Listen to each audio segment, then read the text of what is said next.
The Cold War Part 2. The struggle between superpowers during the Cold War.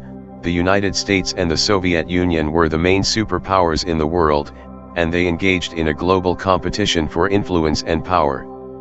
This struggle between the two sides manifested in various ways, including military buildups. Both the US and the Soviet Union engaged in massive military buildups, developing nuclear weapons and other advanced military technology. This led to a state of mutual assured destruction, where the two sides had enough nuclear weapons to destroy the other, making a direct war between them unlikely. Proxy wars. The US and the Soviet Union often supported different sides in conflicts around the world, known as proxy wars. These conflicts were fought by proxy, meaning that the superpowers did not directly fight against each other, but instead provided support to opposing sides. Examples include the Korean War and the Vietnam War. Espionage. Both sides engaged in extensive espionage to gather intelligence on each other's military and political activities.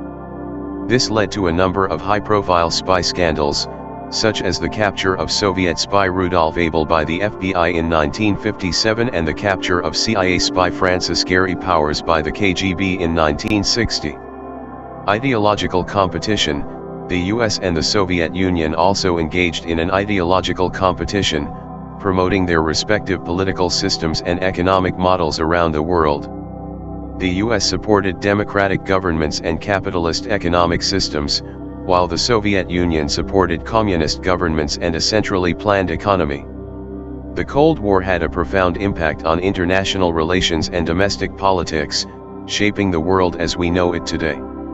It ended with the collapse of the Soviet Union in 1991, which marked the end of the Cold War. Toward a new world order. The Cold War played a significant role in shaping the world order that emerged after the end of World War II. The struggle between the United States and the Soviet Union led to a bipolar world, where the two superpowers were the dominant actors on the global stage. This bipolar world order was defined by the competition between capitalism and communism, democracy and authoritarianism, and the West and the East. As the Cold War progressed, the US and its allies sought to create a new world order that would promote democracy, capitalism, and the rule of law. In 1947, the US announced the Truman Doctrine, which provided military and economic aid to countries threatened by communism. This policy of containment, aimed at stopping the spread of communism, was a key aspect of the US effort to create a new world order. In addition, the Marshall Plan, which provided economic aid to Western European countries to rebuild after World War II, was a significant step towards creating a new world order based on cooperation and mutual prosperity. The establishment of international organizations such as the United Nations and the World Bank also aimed to promote peace and stability in the post-war world.